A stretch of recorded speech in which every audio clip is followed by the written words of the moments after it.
Сәлем достар, сіздермен бірге Сәуле. Бүгін біз хворст жасайтын боламыз. Ең алдымен бізге 2 жұмыртқа және 1 шай қасық ас содасы керек, және де көлеміне қарай ұн саласыздар.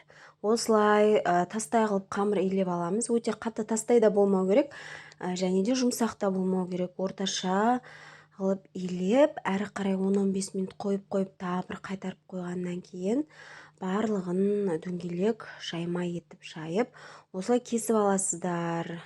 Қаулыларыңыз бойынша майда қылып, жіңішке қылып, үлкен қылып кессеңіздер болады. Мен осындай төртбұрышты болмаса сопақша етіп кесе бердім. Әрі қарай барлығын жаңағы шемішке майды алдын ала қыздырып қойып, қуырып алатын боламыз. Барлық хворсттарымызды қуырып алып, қызарып болмаса сарғыштау етіп қуырсаңыздар болады. Дайын болғаннан кейін сгущенка немесе мед салсаңыздар, өздеріңіздің қалауларыңыз бойынша. Балаларыңызды демалыс күндері осылай тәттіні жасап қуансаңыздар болады. Менде өте дәмді болып шықты. Сіздерге де кеңес беремін жасауға. Маған тіркеліп кетіңіздер. Лайк басып, комментарий жазып кетуді ұмытпаңыздар. Сау болыңыздар достар.